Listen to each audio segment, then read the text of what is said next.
योगयुक्तेन चेतसा नान्यगामिना परमं पुरुषं दिव्यं याति पार्थानुचिन्तयन्।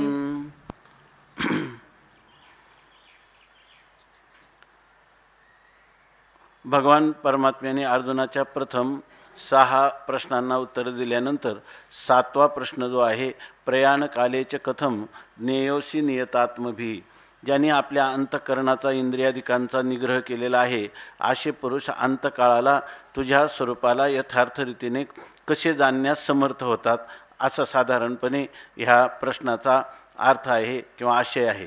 आणि त्या प्रश्नाचं उत्तर देत असताना भगवंतांनी एक सिद्धांत सांगितला, म्हणजे की जो पुरुष अंतकालेच मामेव स्मरण मुक्त्वा कलेवरम यह प्रयाती समद्भावम याती नास्त्यत्र संशयः. अर्जुना, तू जो प्रश्न विचारलास त्याविषयी असा आहे की अंतकाली जो पुरुष माझं चिंतन करीत, या माझं अनुसंधान करीत, या देहाचा त्याग करतो, तो पुरुष माझ्या स्वरूपाला प्राप्त होतो, यामध्ये कोणताही संशय घेण्याचं कारण नाही. म्हणजे ही गोष्ट अत्यंत निश्चित आहे की परमात्म्याचं चिंतन करीत जर देह त्याग केला तर तो परमात्मा स्वरूपाला तो निश्चित प्राप्त होतो.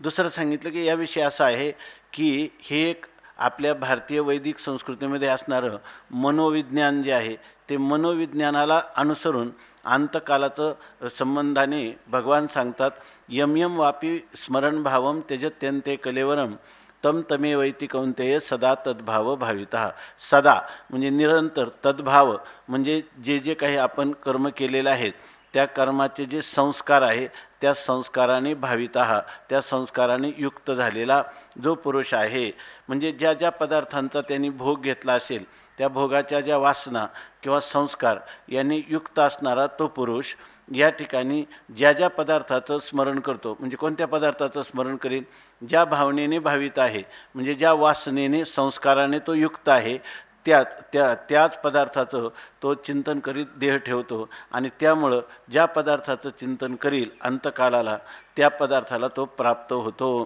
किंवा त्या स्वरूपाला तो प्राप्त होतो. हे सांगण्याचं तात्पर्य असं आहे की अशी स्थिती असल्यामुळं अर्जुना, तस्मात सर्वेषु कालेषु मामनुस्मर युध्यच. जर तू या ठिकाणी आपल्या विहित वर्णाश्रम धर्माला अनुसरून जर युद्धच म्हणजे युद्धरूप कर्म क्षत्रिय धर्माला जे सांगितलेलं आहे ते जर तू करशील, आणि दुसरी गोष्ट हे करत असताना, ते कर्म करत असताना या ठिकाणी त्याला निरीश्वरवाद सांगितला नाही. जे काही पूर्वमीमांसक ईश्वर मानत नाही, परंतु या ठिकाणी भगवान सांगतात माम अनुस्मर. याचा अर्थ या ठिकाणी केवळ जे कर्म आहे ते कर्म तुला ह्या संसार बंधनातून सोडणार नाही. अज्ञान कालामध्ये तुला त्या कर्माबरोबर या ठिकाणी नित्य माझं स्मरण केलं पाहिजे. म्हणून सांगतात की माम अनुस्मर, तू नित्य माझं स्मरण कर. त्याचं कारण काय आहे, नित्य माझं स्मरण केलं तर तुझ्या अंतःकरणात माझ्या संबंधाने चिंतनाचे संस्कार त्या ठिकाणी ठसतील किंवा ते बळकट होतील, आणि त्यामुळे तुला अंतकाळालाही माझी आठवण होईल. आणि तू जे वेदविहित कर्म केलेलं आहे त्या कर्माचे जे संस्कार आहेत त्या संस्कार तुला त्या उपयोगी येतील. म्हणजे अंतकाळालाही तू निषिद्ध कर्म केलेले नसल्यामुळं तुला ज्या काही निषिद्ध कर्म करण्याच्या वासना किंवा संस्कार ते अंतकालाला उद्भूत होणार नाही. म्हणून तू माझं स्मरण कर आणि माझ्या निश्वसित असणाऱ्या वेदांनी जे कर्माचं विधान केलेलं आहे विहित कर्माचं, त्याप्रमाणे तू अनुष्ठान कर. आणि हे करत असताना एक लक्षात ठेवायचं की मय्यर्पित मनोबुद्धीर मामे वैश्यस्य संशय किंवा संशयम, दोन्ही पाठभेद आहेत ना. तर या ठिकाणी तो मन आणि बुद्धी, म्हणजे याचा अर्थ खरा परमार्थ जो आहे ना, बाहेर जे आपण कर्म करतो ते कर्म करत असताना आपण परवा चिंतन केलं की कर्म करायचं आणि परमात्म्याच्या ठिकाणी मन ठेवायचं. कर्म करताना आपल्याला कर्माच्या आकाराची वृत्ती होईल, भगवंताच्या आकाराची कशी होईल, त्याच्यासाठी भगवंताने अगोदरच सांगून ठेवलेले काय, आधी यज्ञ हमे वात्र देहे देहभृताम वर. आधी यज्ञ जे माझं स्वरूप आहे त्या स्वरूप आधिभूताचं आहे, आधिदैवाचं आहे, अध्यात्माचं आहे, ब्रह्माचं आहे आणि कर्माचं. हे सर्वच कर्म जर म्हणतो आपण, कर्माचं स्वरूप 5व्या अध्यायामध्ये ब्रह्मार्पणम ब्रह्महवीर ब्रह्माग्नौ ब्रह्मणाहुतम ब्रह्मैव तेन गंतव्यम ब्रह्मकर्म समाधीना. किंवा आपण म्हणतो यत् करोषि यदश्नाशी यज्जोहोषि ददाशी यत् तपस्यसि कौंतेय तत्कुरुष्व मदर्पणम. किंवा अहम वैश्वानरो भूत्वा प्राणिनाम देहमाश्रितः प्राणापान समायुक्त पचाम्यन्नम चतुर्विधम. अशा प्रकारचं सर्व जे काय आहे ते परमात्माच आहे. त्यामुळे त्या ठिकाणी ती दृष्टी कर्म जरी देहाधिकाने करत असला, स्थूल रूपाने हे कर्म देहाधिकाच्या द्वारा होत असलं, तर संपूर्ण हा देहादी प्रपंच हा आत्मस्वरूपाहून वेगळा नसून ते सर्वच्या सर्व परमात्मा रूपच आहे. अशा भावनेने तुला कर्मही करता येतं आणि माझं अनुसंधानही ठेवता येतं. मन हे गोविंदी आणि देह काम करी हो, या सगळ्या गोष्टी शक्य होऊ शकतात असं आपण चिंतन केलं होतं परवा. आणि यानंतर इथं महत्त्वाचं सांगितलं की जे संकल्प विकल्प करणारं मन, ते सगळे संकल्प विकल्प माझ्याच संबंधाने असू देत. याचा अर्थ असा आहे की मनुष्य परमार्थामध्ये किती काळ घालवला याला महत्त्व नाही, पण त्याने आपल्या चित्ताची एकाग्रता करून परमात्मा स्वरूपाचं किती अनुसंधान केलं. त्या ठिकाणी ते जे मन आहे ते मन इतर विषयाचिंतनापासून पूर्णपणे विन्मुख होऊन परान्मुख होऊन त्या चित्ताने आपली चित्ताची किंवा चित्तवृत्तीची स्थापना स्थिर रूपाने अंतकरण आपलं आत्मस्वरूपाच्या ठिकाणी किंवा परमात्मा स्वरूपाच्या ठिकाणी आपल्या इष्टदेवतेच्या ठिकाणी किती स्थापन करण्याचा प्रयत्न केला ह्यावर अवलंबून आहे. दुसरं, परमात्म्याने दिलेल्या आपल्याला जी अंतःकरण वृत्तीमध्ये बुद्धिवृत्ती आहे, ती बुद्धिवृत्ती ही निश्चयात्मिका तत्र बुद्धी. या ठिकाणी ही बुद्धी निश्चयात्मिका आपण किती निश्चय केलेला आहे की त्या निश्चयामध्ये काही झालं तरी काय घडेल ते घडो या शेवटी लाभ आणि तुटी देव जाणे. पण माझ्यावर केवढ्याही प्रकारची संकट आली, जरी हे आकाश वर पडो पाहे ब्रह्मगोळ भंगा जाये वडवा नळ त्रिभुवन खाये परी मी तुझाची अंकी लागा विठोबा न करी अनिकांचा पांगिला. आपण अंगीकार केलेलं जे तत्व, जी साधना किंवा जे साध्य, त्याविषयी अत्यंत एकनिष्ठ राहणं याला म्हणतात की त्याच्याविषयी बुद्धीचा दृढ निश्चय असणं. अशा प्रकारचे बुद्धीचं समर्पण किती केलं, कारण अशा प्रकारचं बुद्धीचं समर्पण केलं तरच त्या मनुष्याला परमार्थ मार्गामध्ये आपल्या ध्येयापर्यंत पोचता येईल. म्हणून ही गोष्ट महत्त्वाची सांगितली की मय्यर्पित मनोबुद्धीर मामे वैश्यशी असंशय. अगोदरही सांगितलं का निसंशय तू मलाच प्राप्त होतो, इथंही सांगितलं निसंशय प्राप्त होतो. आता जर 2-2 वेळा सांगितलं, का सांगितलं की याच्यामध्ये संशयाशी शंकेशी किर ठाव, शंका यायला जागा होते. परंतु भगवान अर्जुनावर असणारं जे निश्चिम प्रीती, त्यामुळं भगवान सांगतात की अर्जुना या ठिकाणी संशय घेऊ नको, अभ्यासुनी आधी पाहे मग नव्हे तरी कोपे. जर तू स्वतः अभ्यास कर, या ठिकाणी काय अनुभवाचा आपलाप करत नाही. काही लोक नुसतं परमार्थ करणं म्हणजे शंका घेणं आणि त्या शंकेचं समाधान ग्रंथ किंवा एखाद्या व्यक्ती याच्याद्वारा किंवा आपणच अनेक प्रकारचं मनन करून त्या शंकेचा त्याच्या अनुकूल अशा प्रकारचे तर्क करून कसं तरी पुन्हा त्या स्थितीपर्यंत किंवा त्या निश्चयापर्यंत येण्याचा प्रयत्न करणं. पण आलं की तर्कशा प्रतिष्ठानात वा तर्क अस्थिर असतो, पुन्हा दुसरा तर्क येतो. किंवा लोकही अनेक लोक जे आहेत, थोडेच लोक आहे का न बुद्धिभेदम जनयद अज्ञानाम कर्मसंगीनाम, बाकीचे लोक जे आहे ते आपला सगळ्या बुद्धिभेदच करत असतात. अनेक प्रकारचे दर्शनकारा म्हणजे दार्शनिक विचार आपल्या पुढे येतात. पुराणांचं एक दिसतं, स्मृतिग्रंथात दुसरंच, वेदाचे परस्पर विरोधाभासात्मक असणारी वाक्य, याच्यामुळं आपलं मन पुन्हा पुन्हा मुडतेला मोहाला प्राप्त होतं. म्हणून इथं सगळ्यात महत्त्वाची गोष्ट आहे, अनुभवाचा आपलाप करता येत नाही. जर आपल्याला अनुभव झाला तरी काही होणार नाही. म्हणून भगवान सांगतात की अनुभव कधी येईल, तू अभ्यासून पाहिजे, याचा अभ्यास कर. आणि समजा तुला जेवण करा, तुम्हाला भूक लागली, जेवण कर आणि तृप्ती होईल. जेवणाने तृप्ती होईलच कशी, होईल का नाही होईल असे संशय घेण्यापेक्षा खाऊन पहा, खाल्लं की तुला तृप्तीचा अनुभव येईल. त्यापुढं संशयाला जागाच राहणार नाही, कारण अनुभव हे सर्वात प्रबल प्रमाण आहे.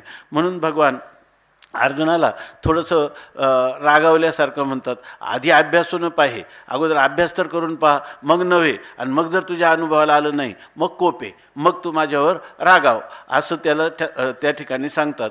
आणि मग काय अशा प्रकारचा अभ्यासून पाहे, हे अभ्यासाचं काय स्वरूप आहे, तर ते आता ह्या श्लोकामध्ये सांगतात. अभ्यास योग युक्तेन चेतसा नान्यगामिना परमं पुरुषं दिव्यं याति पार्थानुचिन्तयन्. अभ्यासयोगयुक्तेन चेतसा नान्यगामिना परमं पुरुषं दिव्यं याति पार्थानुचिन्तयन्. अभ्यासयोगयुक्तेन चेतसा नान्यगामिना परमं पुरुषं दिव्यं याति पार्थानुचिन्तयन्. अभ्यासयोगयुक्तेन चेतसा नान्यगामिना परमं पुरुषं दिव्यं याति पार्थ अनुचिंतयन. हे पार्थ, अभ्यास योग युक्तेन नान्यगामिना चेतसा अनुचिंतयन परमं दिव्यं पुरुषं याति.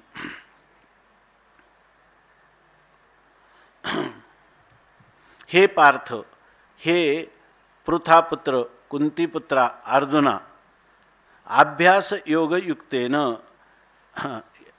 अभ्यास योग म्हणजे अभ्यास म्हणजे चित्ताला वारंवार एकाच ठिकाणी स्थिर करण्याचा जो केलेला प्रयत्न, तर त्याला किंवा एकच वस्तूची पुन्हा पुन्हा केलेली आवृत्ती, याला म्हणतात अभ्यास.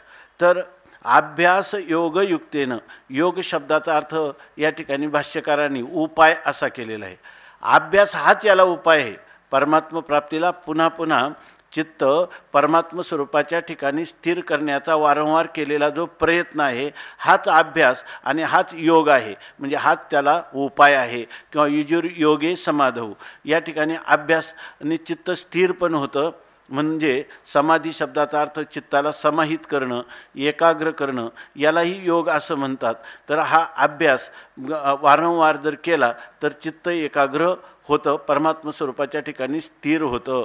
आणि दुसरं हे सांगतात, अभ्यास हाच काय आहे, योग आहे, उपाय आहे. आणि त्याने युक्तेनं, त्या अभ्यास या उपायाने युक्त म्हणजे त्याने संपन्न किंवा विशिष्ट होऊन.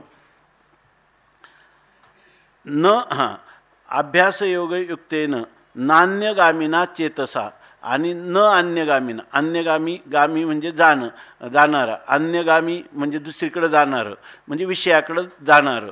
पण ना अनन्यगामी काय आपलं न अन्यगामीना म्हणजे जे चित्त अन्य विषयाकडं कधी जात नाही, अशा अन्यगामीना चेतसा, अशा प्रकारचं दुसरीकडं म्हणजे विषयांच्याकडं कधीही न जाणारं असं मन.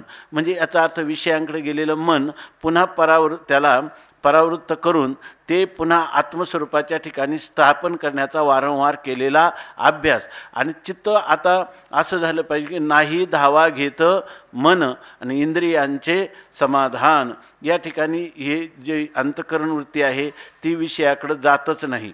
इतकी की शेवटी विषयपाशी आल्या, विषय स्वतःहून जवळ जरी आले तरी सेन रिघे, तरी त्याची आठवणही त्याला वाटत नाही. कारण त्याने आयुष्यभर अभ्यास केलेला आहे.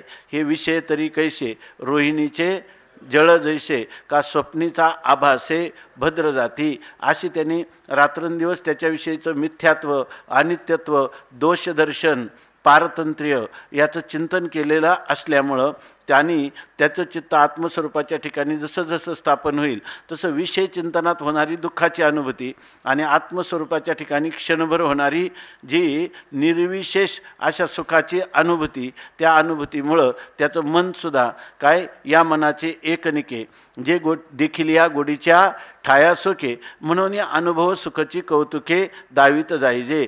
त्या ठिकाणी त्याला काय पुनवे होनी जैसे शशीबिंब दिशे दिशे हारपत आवशे नाहीची होय, तैसे मन भोगा आतो निरिगता मन मज माझी पैसता चित्त मज माझी पैसता.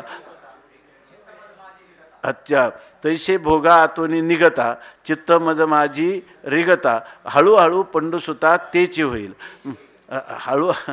हळूहळू पंडुसुता मीची होईल. ते जे मन आहे ते मन नित्य माझ्या ठिकाणी स्थापन करत असताना त्याला आलेल्या निर्विषय आनंदाच्या अनुभूतीमुळं ते मन काय होईल, मनाची एकनिके देखिल्या गोडीच्या ठाया सोके. ते मन जी काय अनुभूती आली त्याच्या ठिकाणी ते सोकावून जातं. नाम त्याला प्रयत्न न करताही ते मन आपोआप त्या आपल्या आत्मानुसंधानाकडं आकर्षित होत राहतं. म्हणून म्हणतात की देखील या गोडीच्या ठाया सोके. याच्यासाठी अनुभव सुखाची कौतुके दावित जायचे. तो अगोदर याचा अनुभव घे, अनुभवाचं सुख तुला प्राप्त करून घे, हा अभ्यास तू वारंवार कर असं सांगतात. म्हणून न अन्यगामिना चेतसा, दुसरीकडे कुठेही चित्त जाऊ न देता जो अभ्यासरूपी उपाय करतो त्या पुरुषाला, आणि तो उपाय काय करतो, अनुचिंतयन, जो परमात्म स्वरूपाचं काल परवा आपण पाहिलं, म्हणजे पश्चात, म्हणजे याचा अर्थ अगोदर गुरु आणि शास्त्र यांच्याद्वारा परमात्म्याचं स्वरूप, मनाचं स्वरूप, मन परमात्म्याच्या ठिकाणी कसं एकाग्र करायचं, याचा अभ्यास कसा करायचा, हे सर्व जाणून घेतल्यानंतर अनुचिंतयन, नित्य त्याचं चिंतन किंवा स्मरण करणारा, ध्यान करणारा जो पुरुष आहे तो परमम दिव्यम पुरुषम याती. तो परमम दिव्य निरतिशय ज्ञानस्वरूप असणाऱ्या अशा त्या माझ्या स्वरूपाला तो प्राप्त होतो. किंवा दुसरं सांगितलं की तो परमम दिव्यम पुरुषम, याचा अर्थ दुसरा काय केला आहे, हिरण्यगर्भ.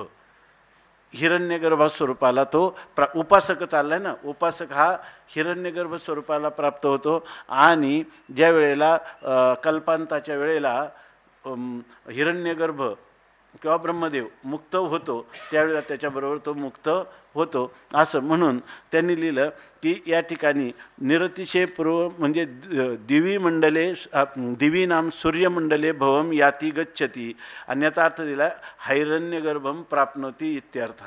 असं कुठेतरी भाष्योत्कर्ष दीपिकेमध्ये कुठेतरी दिले. म्हणजे तो हिरण्यगर्भ स्वरूपापर्यंत प्राप्त होतो. कारण दुसरा जो आहे तो इथंच याची देही याची डोळा मुक्त होणारा सांगितला आहे. आणि हा अंतकालापर्यंत परमात्म्याचं चिंतन करीत करीत परमात्मा स्वरूपाला कसा प्राप्त होतो, तर तो हिरण्यगर्भ लोकाला प्राप्त होऊन तिथं मुक्त होतो. किंवा शेवटचा जीव असणारा जो हिरण्यगर्भ श्रेष्ठ जीव, त्या जीवाला प्राप्त होऊन तो तिथं मुक्त होतो. कारण कल्पांताला हिरण्यगर्भाची मुक्ती सांगितलेली आहे. हे पार्थ अनुचिंतयन, अनुचिंतयन म्हणजे काय, शास्त्राचार्योपदेशम अनुध्यायन. शास्त्राने आणि गुरूंनी ज्याप्रमाणे सांगितलं त्याप्रमाणे श्रद्धापूर्वक त्याचं ध्यान करणारा जो पुरुष आहे तो निश्चित ह्या परमपुरुषाला म्हणजे आपल्या स्वरूपाला तो प्राप्त होतो असं सांगितलं. आता याविषयी भगवान माऊली सांगतात. अगोदरच सांगितलं की या ठिकाणी हेची काही सयावरी होय, हे कसं काय होईल, आयसा जरी संदेह वर्तत आहे, असा जर तुझ्या ठिकाणी म्हणजे संशय येत असेल तरी अभ्यासून आधी पाहे, मग नव्हे तरी कोपे. अगोदर अभ्यास करून पहा आणि मग नव्हे, जर तुला यश आलं नाही त्याच्यामध्ये तर मग माझ्यावर रागाव की तुम्ही मला असं सांगितलं आणि मग हे तर काय होत नाही. संशय घेण्यात आयुष्य घालण्यापेक्षा साधन करून जर आपल्याला अनुभव येतो का नाही ते पाहिलं असताना त्याच्या संशयापेक्षा जो कालाचा विचार करिता वाया जाये काळ आणि लटिकेची मुळं फजितीचे, अशी तार्किकाची शंका आहे. की म्हणतात ना की या ठिकाणी तार्किकाचं काय 2 ठिकाणी होतं किंवा 4 ठिकाणी होतं. आज स्वामी महाराज एक ग्राम्य दृष्टांत सांगायचे, तर ते याच्यामध्ये तर्क करीत बसण्यापेक्षा सरळ करायचं, साधन करायचं, आणि त्याने नाही झालं तर मग सांगायचं की हे साधन मी करतो योग्य. शास्त्र आणि गुरु यांनी उपदेशिल्याप्रमाणे साधन करून जर मनुष्याला आपलं साध्य प्राप्त झालं नाही तर मग त्याने त्याला दोष देण्यात अर्थ आहे. तोपर्यंत दोष देण्यात काही अर्थ नाही. पण तुम्ही साधन करीत असाल पण शास्त्राने सांगितलं त्याच्या ठिकाणी अत्यंत श्रद्धा पाहिजे, विश्वासपूर्वक आग्रहाने ते केलं पाहिजे आणि विधी जसा आहे तसं केलं पाहिजे. असं केलं आणि मग जर तुला प्राप्त झालं नाही तर मग तू मला त्याच्याविषयी काही दूषण दे, आत्ताच दूषण देऊन उपयोग नाही असं सांगतात. मग हा अभ्यास योगयुक्तेनं चेतसा नान्यगामिना परमं पुरुषम दिव्यम याती पार्थानुचिंतयन या श्लोकावर माऊली सांगतात. येणेचे अभ्यासेशी योगू चित्ताशी करिपा चांगू आगा उपाय बळे पंगू पहाड ठाकी म्हणतात येणेचे अभ्यासेशी योगू. ह्या अभ्यासाची तुझा युजुर योगे आपसुद्धा म्हणतो त्या अभ्यासाची तुझा काय कर संबंध कर. त्या अभ्यासाचा संबंध कोण कर? अभ्यासेशी चित्ताशी योगू करी. कायम अभ्यास आणि चित्त यांचा संबंध कर. म्हणजे कायम चित्त जे आहे बरोबर ते चित्त अभ्यासामध्ये तू नित्य निरत राहा.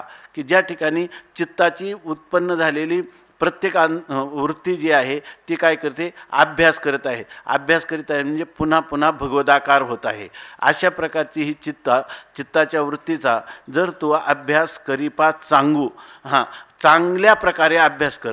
म्हणजे मनपूर्वक हा अभ्यास कर, निश्चयपूर्वक हा अभ्यास कर. आणि कायम आपल्या अंतःकरणाची उत्पन्न झालेली वृत्ती ही विषय कशाला करीत आहे? तर ती विषय परमात्म्यालाच करीत आहे. ती वृत्ती स्थिर होते का ती वृत्ती पुन्हा विषयाकडे धावते? तर विषयाकडे धावणाऱ्या वृत्तीचा पुन्हा निरोध कर आणि परमात्मा स्वरूपाच्या ठिकाणी लावण्याचा अभ्यास कर.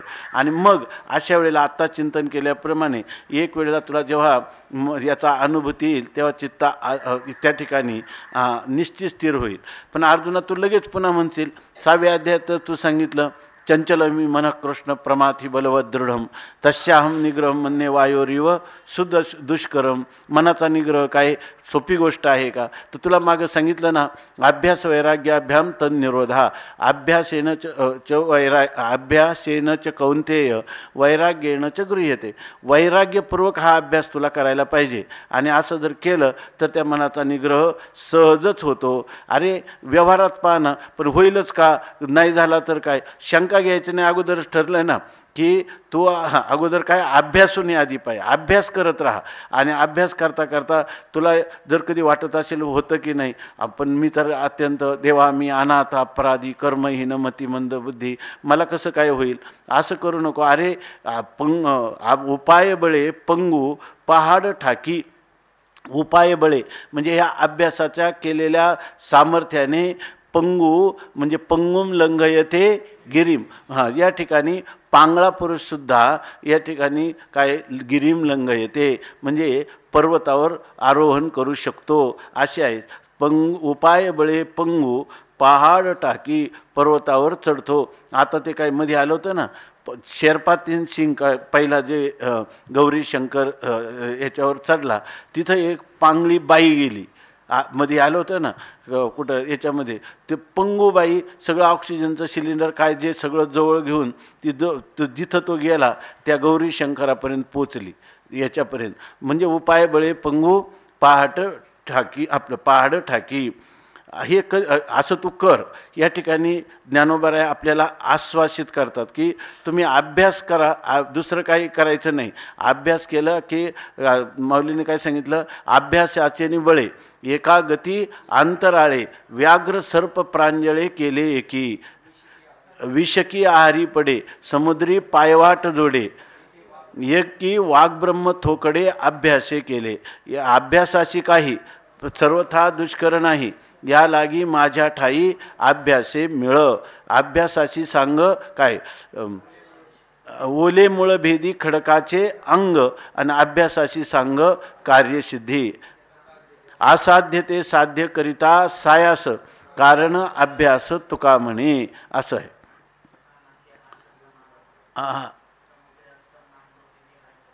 हां बहुत तिकडे सांगा की यथा नद्यः छन्दमानाः समुद्रे अस्तं नामरूपे विहाय गच्छन्ति तथा विद्वान् नामरूपात् विमुक्तः परात्परं पुरुषमुपैति दिव्यम मुंडक श्रुती. जशा नद्या नाम आपल्या याचा त्याग करून समुद्रापर्यंत पोहोचतात तसा विद्वान पुरुषसुद्धा चित्ताचा एकाग्र करून परमात्मा स्वरूपाचा साक्षात्कार करून घेतो. परमात्मा स्वरूपाचा साक्षात्कार करून घेतो असं सांगितलेलं. हे सगळं कशाने साध्य होईल? प्रयत्नाने साध्य होईल, अभ्यासाने साध्य होईल. तेवी सदभ्यासे निरंतर चित्ताशी परमपुरुषाची मोहर लावी मग शरीर राहो अथवा जावो. मामांचे फोटो मिळत होते मध्यंतरी, आता काय माहीत नाही.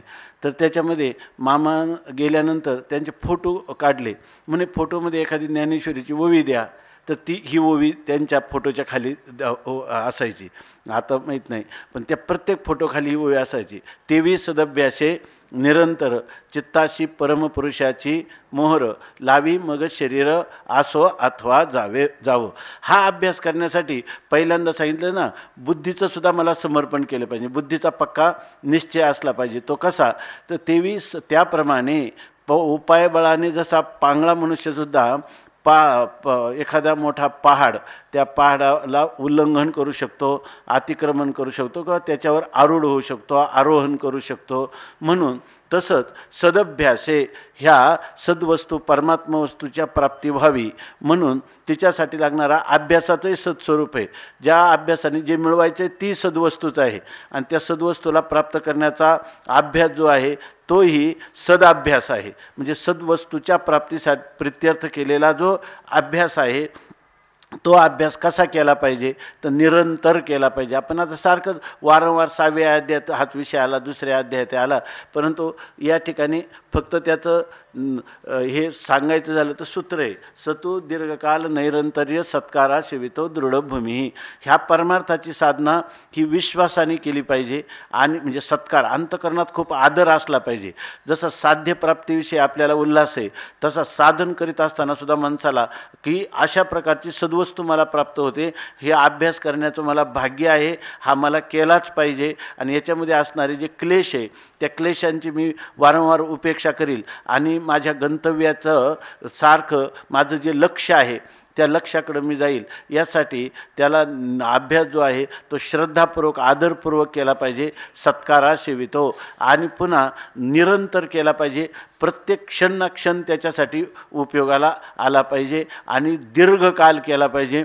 दीर्घकाल म्हणजे तुम्ही असंही समजू नका का मरणाच्या अंतिम क्षणापर्यंत, या ठिकाणी साक्षात्कारापर्यंत जन्मच्या जन्म किती घेईल पण मी परमात्मा प्राप्ती करील, अशा प्रकारचं असेल तरच याची भूमिका काय होते, दृढ होते, त्या परमात्म्याची प्राप्ती होते. म्हणून तेवी सदभ्यासे निरंतर सदभ्यास करायचा आणि चित्ताशी परमपुरुषाची मोहर लावी.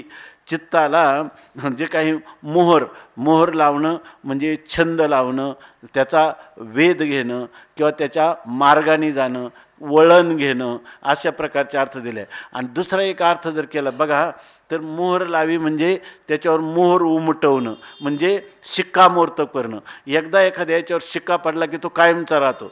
तसा परमपुरुषाची मोहर लावी म्हणजे चित्तावर ह्या कायम केलेल्या अभ्यासाने त्याचा ठसा उमटलेला आहे. म्हणजे तो संस्कार इतका दृढ झालेला आहे की त्या ठिकाणी काय तुकाराम महाराजांना माझी मज झाली अनावर वाचा छंद या नामाचा घेतलासे, याला म्हणतात की चित्ताशी परमपुरुषाची मोहर लावी. आणि हे करत असताना आपल्याला नेहमी फक्त आपण काय म्हणतो प्रकृती सांभाळून काही शरीरालाही शरीर माध्यम खलु धर्म साधनम. गणेश्वर शास्त्रीजी सांगत असतात की हे वचन धर्मशास्त्राचं नाही, कोणत्या तरी नाटकात आलेलं हे वचन आहे, म्हणून हे काही धर्मशास्त्राचं वचन नाही. म्हणून या जे काही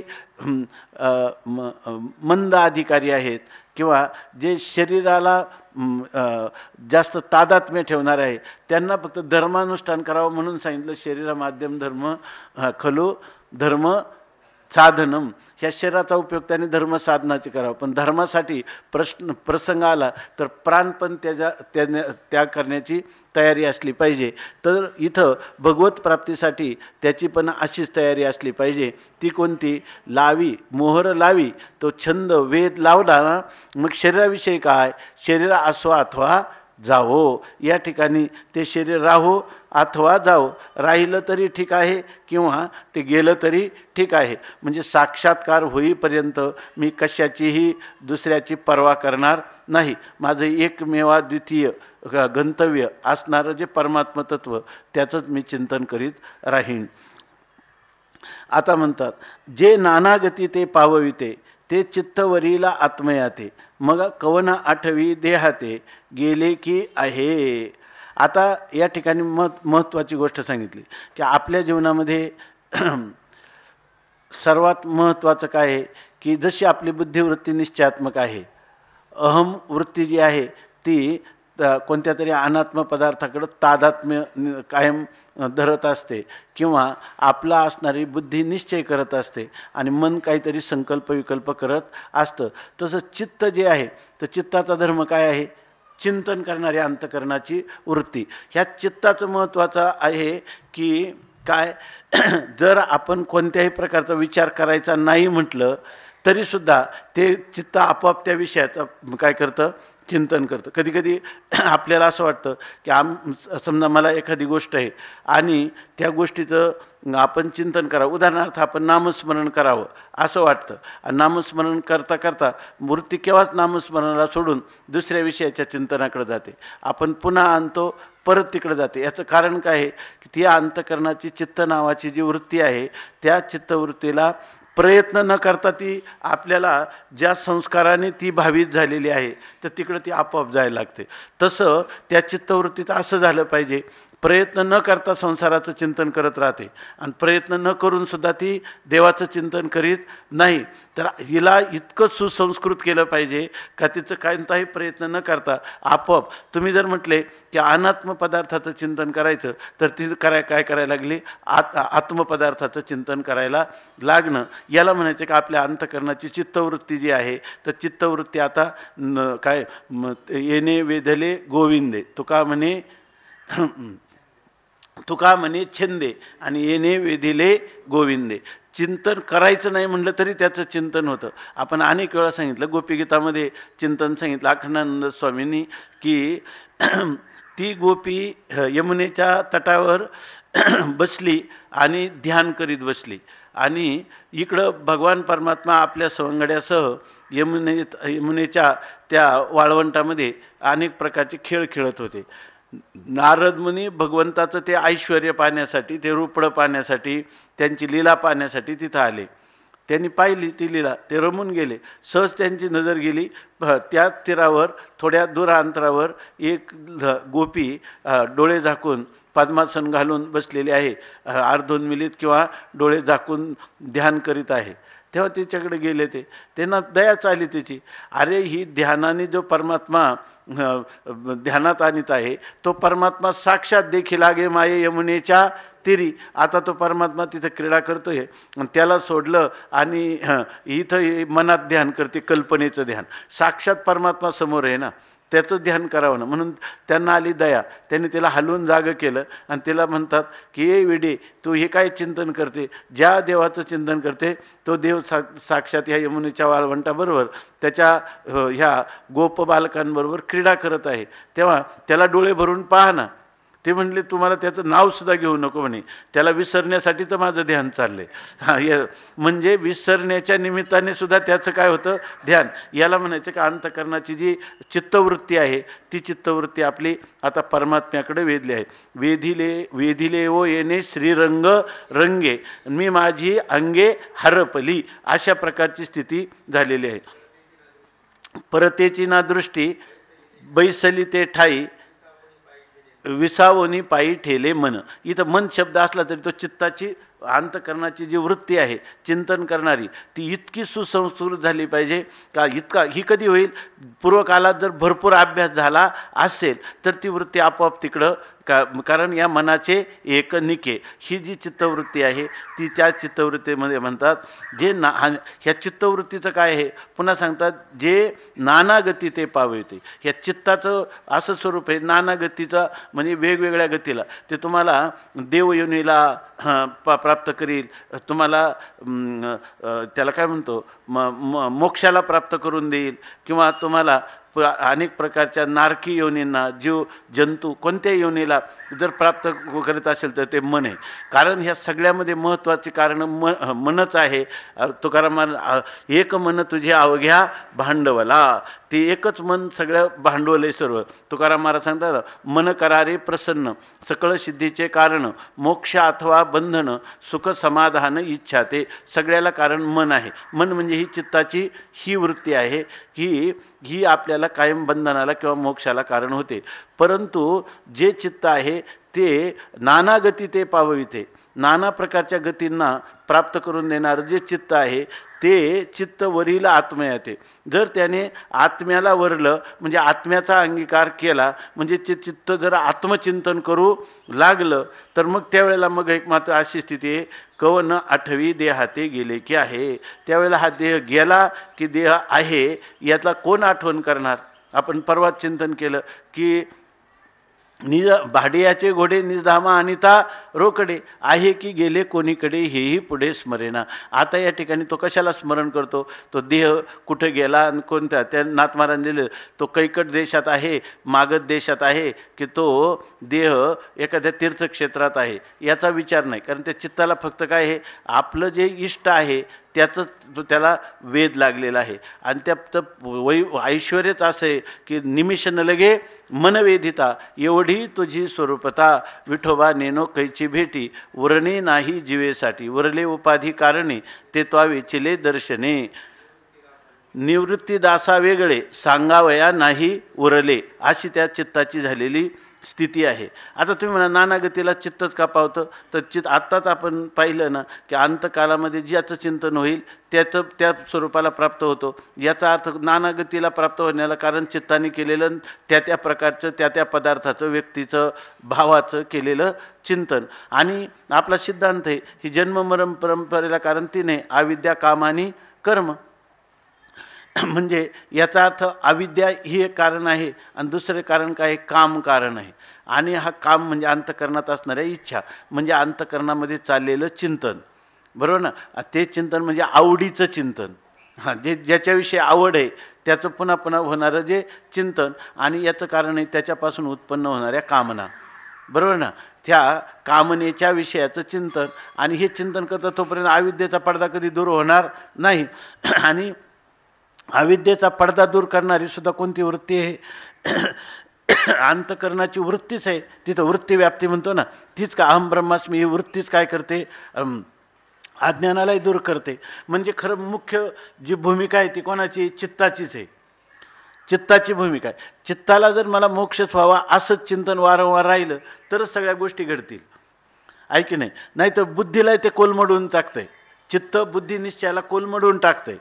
मनाच्या संकल्प विकल्पाला सुद्धा जर ते चित्त आहे, संकल्पन विकल्प नाही, ते संकल्प विकल्प करणारं जे मन आहे ते चित्ताशीच तद्रूप होऊन त्याचाच वेध लागलेल्या चिंतनाचं त्या संस्काराच्या अनुरूपच ते चिंतन करीत राहतं, आहे की नाही. आणि अहम जो आहे तो अहम अशा प्रकारचं चिंतन करणारी जी वृत्ती, चांगलं पहा म्हणजे ठीक आहे का बघा. तर अंतकरणाची वृत्ती जोपर्यंत अनात्म पदार्थाच्या चिंतनात रंगून जाईल त्यावेळेला ती वृत्ती बुद्धीचा निश्चय होऊन देईल का, अहंकाराला सोहमपण धरून देईल का, ऐका ना, मनाला उन्मन होऊन देईल काय. कारण का, जे अहंकार धरी सोहमपण तई चित्ती प्रगटे चैतन्य घन.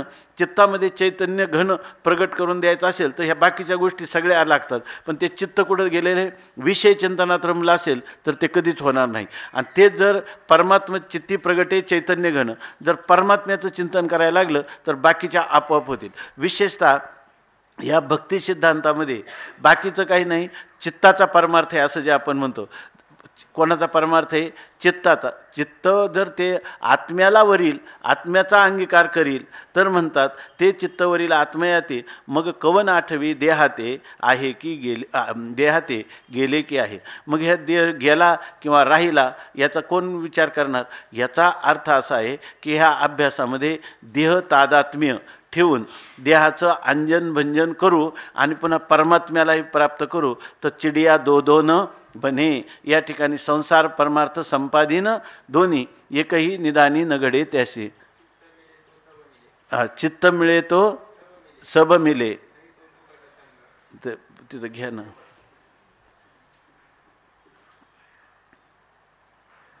अर्थ पण सांग. चित्त मिले तो सब मिले नाही तो फुकट संग पाणी पाथर एक ठोर कोरा न भिजे अंग. हां सांगा सांगा माऊली सांगा अर्थ सांगा. चित्त मिळालं तर सर्व काही. चित्त देवाला चित्त मिळालं तर सर्व मिळालं. नाही तो फुकट संग. नाहीतर देहाने संघ असला तर तो फुकट. देहाचा संघ असला तर त्याला काही मिळणार नाही. पाणी पाथर एक ठोर कोरा न भिजे अंग. म्हणजे पाणी आणि दगड एकत्र जर ठेवला तर तो थोडाही बोटचेपा होत नाही. असंच ना साधारण त्याचा भाव.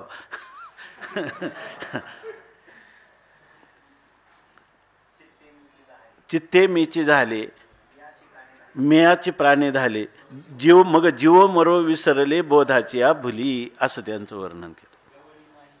जवळी नाही चित्त आणि काय मांडी येले प्रेत, असं.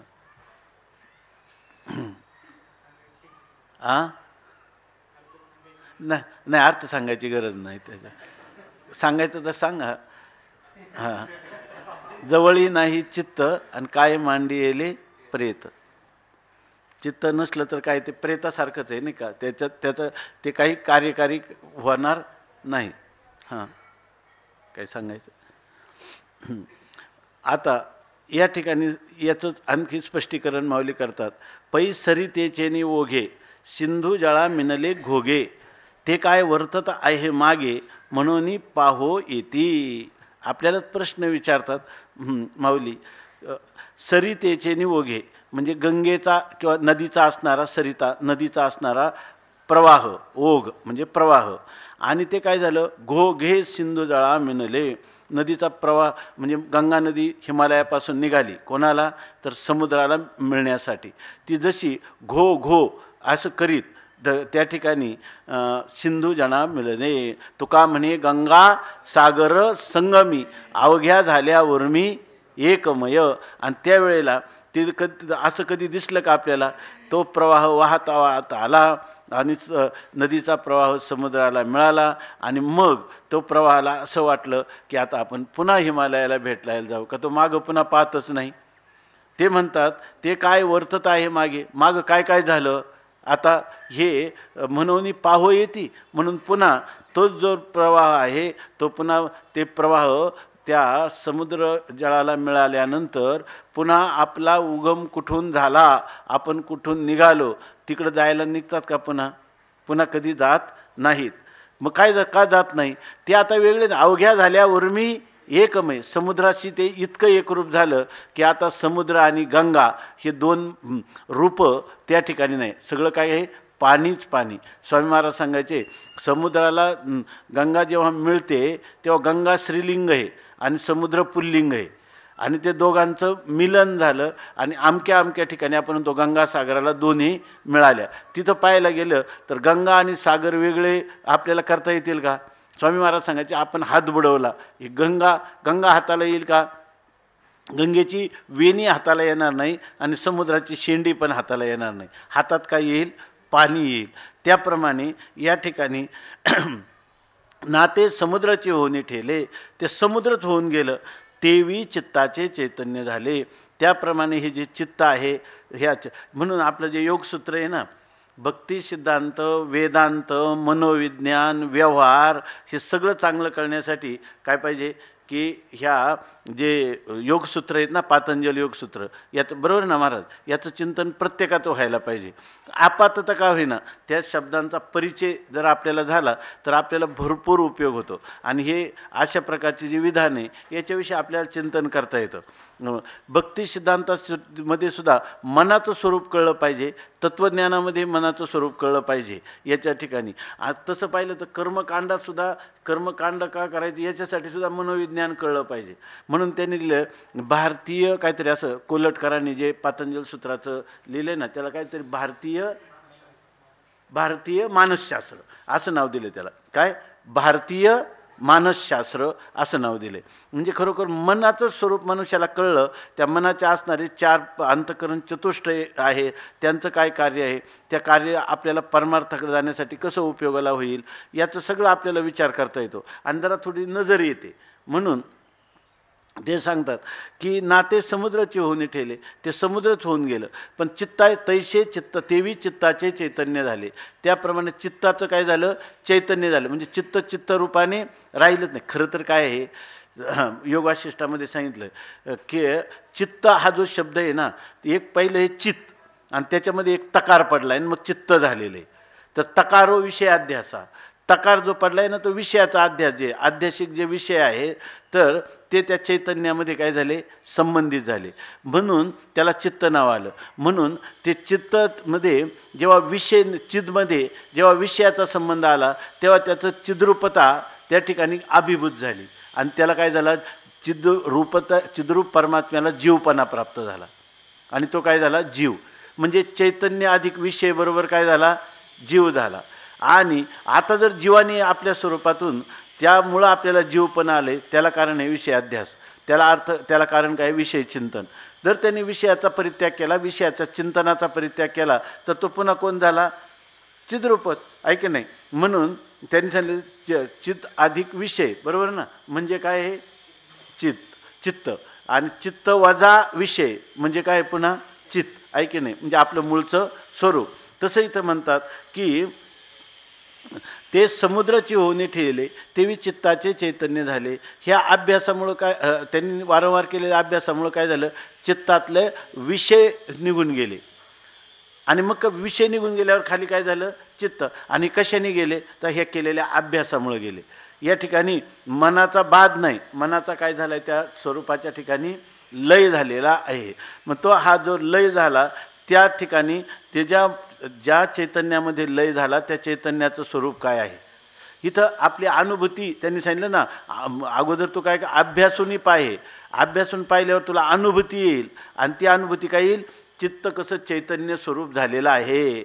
आणि आता आपल्याला कशी स्थिती आहे, जो आत्तापर्यंत दुःख भोगत होतो मी वारंवार जन्मच्या जन्म, आता मात्र काय आहे, जेथ यातायात निमाले घनानंद जे. आता या ठिकाणी तुमची यातायात म्हणजे येरझार, किती वेळा जन्मा यावे, नित्य व्हावे फजित, पुनरपि जननम पुनरपि मरणम पुनरपि जननी जठरे शयनम इह संसारे. हा सगळा संसार तुमच्यासाठी समाप्त झाला. मग आता काय झालं, यातायात निमाले, या ठिकाणी जे काही तुमचं येणं जाणं होतं, येणं आणि जाणं, जन्म आणि मरण यांची परंपरा आहे, निमाली, ती पूर्णपणे खंडित झाली का. आणि ते कसं आहे, जे घनानंद म्हणजे परमानंद स्वरूप आहे, निरतिशय आनंद स्वरूप आहे, त्या ठिकाणी तुमची स्थिती झाली. अभ्यासाने तुम्हाला काय झालं, जन्ममरण परंपरा खंडित झाल्या आणि परमानंद स्वरूपाला प्राप्त झाले.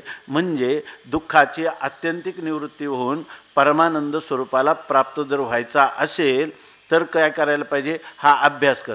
आणि जर आपण ह्या स्वरूपाला प्राप्त झालं तर आता पुन्हा वृत्ती त्या ठिकाणी होईल का, सहज मी आंधळागा निज निराकार पंथे. आणि वृत्ती हे निवृत्ती झाली, जन न दिसे तेथे, मी माझे हरपले ठाई जेथीच्या तेथे, अदृश्यतेचे झाले काही दृश्य जे होते, सुखे मी निजलोगा शून्य सारोणी तेथे, त्रिकुट शिखरीगा दान मिळे आईते. अशा प्रकारची स्थिती त्याला अनुभवाला येईल असं माऊली सांगतात. आता जो परमात्म्याचं चिंतन करायचा, अभ्यास करायचा, अंतःकरणाची चित्तवृत्ती त्याच्या ठिकाणी लीन करण्याचा अभ्यास करायचा, तर त्या परमात्म्याचं स्वरूप काय आहे आणि त्या स्वरूपाचं चिंतन केलेला जो पुरुष आहे त्याचा अनुचिंतयन, तो परमम दिव्यम पुरुषम याती, तोच ह्या दिव्य पुरुषाला म्हणजे परमात्म स्वरूपाला प्राप्त होतो असं माऊली सांगतात. तर ते स्वरूप कोणतं आहे याविषयी परमात्मा स्वतः सांगतात. कविं पुराण मनुषासितार मनोरणीयांस मनुस्मरेद्यः सर्वस्य धातारमचिन्त्य रूप मादित्यवर्णं तमसः परस्तात्. कविं पुराण मनुषासितार मनोरणीयांस मनुस्मरेद्यः सर्वस्य धातारमचिन्त्य रूप मादित्यवर्णं तमसः परस्तात्. कविं पुराण मनुषासितार मनोरणीयांस मनुस्मरेद्यः सर्वस्य धातारमचिन्त्य रूप मादित्यवर्णं तमसः परस्तात्. कविं पुराण मनुषासितार मनोरणीयांस मनुस्मरेद्यः सर्वस्य धातारमचिन्त्य रूप मादित्यवर्णं तमसः परस्तात्. पुंडलीकवरदा हरिविठ्ठल. देव तुकाराम ज्ञानेश्वर महाराज की जय. इथं थोडा नाश्ता आणलेला आहे, सगळ्यांनी फराळ करून.